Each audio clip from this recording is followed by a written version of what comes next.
All right, we're back. Welcome. This is an exciting episode. We have this here, and this is part of the reason why we are going to talk about that here. This gentleman right here, we haven't come up with a name. Hey, all. Corey, gonna come up with a fancy name for his YouTube channel and stuff, but he is the new member of New England FPV, so welcome. Yay! So, Corey here got himself the Acrobee Pro Kit. Pro Kit. That comes with... You want to pop that off and show the world? Sure. So it comes with an FPV monitor that unclips, which is really dope. It's got the thing in the bottom so you can put it on a tripod. It searches, does all that fancy jazz. There you go. It'll show the screen. So look at that. Wait. You can see the new guy from FPV mode. Hey.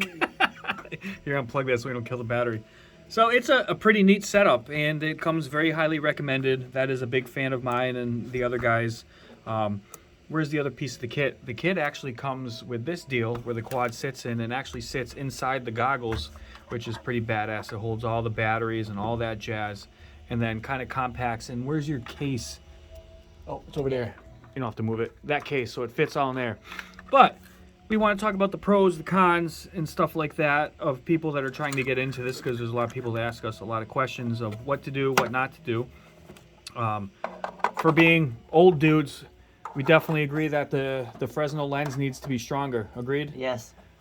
So right off the bat, being almost 45 and he's a year or so younger than me, the lens in it, if you have older eyes, definitely doesn't magnify enough. So we're going to look into trying to mod and get one of the stronger lenses from this to go into there. The remote is very entry-level, basic, but badass. The sticks are pretty decent. We ended up using some of my older Spectrum stick ends that we put on here that Corey really likes.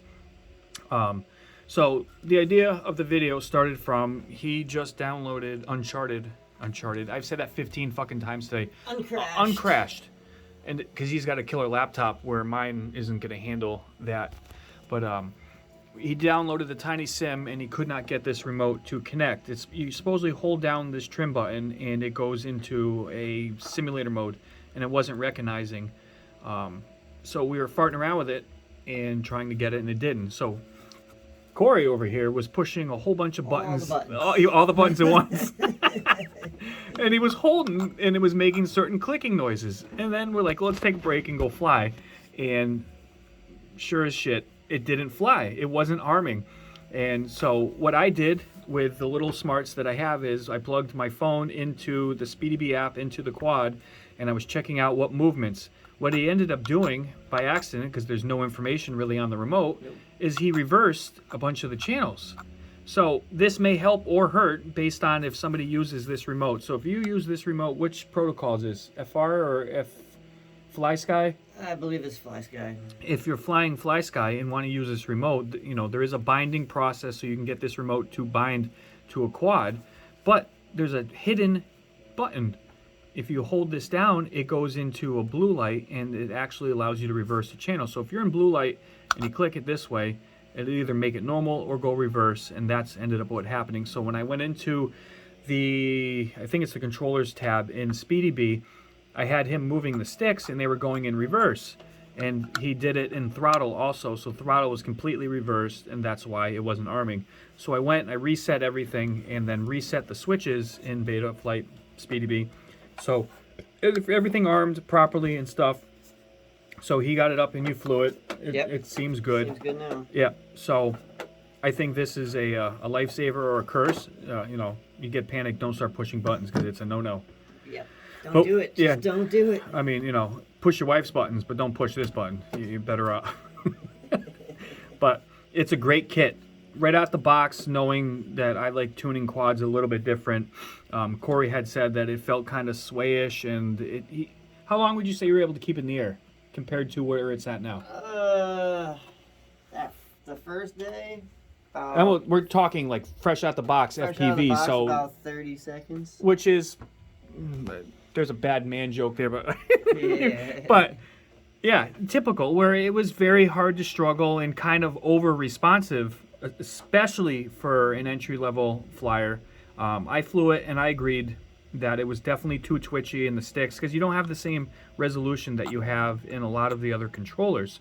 So we wanted to dumb that down a little bit. So I lowered, oh cool, battery's done. I lowered the RC rate just a little bit, and then we went in and we tweaked the PIDs just a little bit. And how do you think it flies now? I think it flies great now. Much easier to control. It's a lot smoother.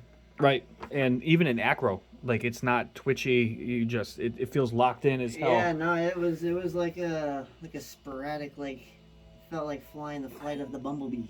Like it had 15 Red Bulls. It was just Yeah, all over the yeah, place. it's Where just now, like I said, It is a and lot more precise. allowing the stick ends to be a little bit taller, it feels like it has just a little more movement. Where they were shorter, you felt like you didn't have a lot of room to move around. I've flown it and ripped it around the basement, and it, oh, you can actually plug it into that brick over there. It flies phenomenally better and smoother. We're gonna try this again, and maybe it was just the Tiny Whoop Sim that didn't like the remote. So we're gonna, I think we might have to put it into that weird mode and then plug it into USB. Yeah, that's a good possibility. So we're gonna try that out and see where it goes. Either way, I can put the dongle giggity into that and plug it into the TV, and we can use my Spectrum remote, and then we'll have that game on here. So stay tuned. Once we come up with a name and create a YouTube page, I'll send you guys that way. Show them some support. Leave some comments in the video. Up and away FPV. Oh yeah, well we're talking, yeah. Maybe we'll go with that, but we'll have to create a channel and see where it goes.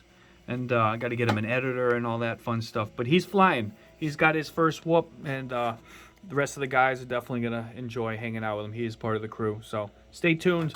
Any questions on this kit? You can get it at Newbie Drones, Get FPV. They're all over the place. It's right, like between 120 and 140 ballpark. Yeah. And he's got a bunch of actually. 140. He got the Nitro Nectar batteries. Yes. Yep. Nitro Nectar HVs. Oh, That that is the one that came with it. 250s. And then I picked up some 300s. and he's still getting a considerable amount of flight time. I get with 'em. about 5.5 minutes out of these, and about. That doesn't 3.5 include out of crash and those. recovery. That's flight time. Yeah, right. So yeah, that's what we got working on. So stay tuned. Friendsgiving's coming up after Thanksgiving. That's what we do around here with our people. We'll have most of the New England FPV crew here. So there'll be some hijinks, some flying, some fun. And stay tuned. See ya.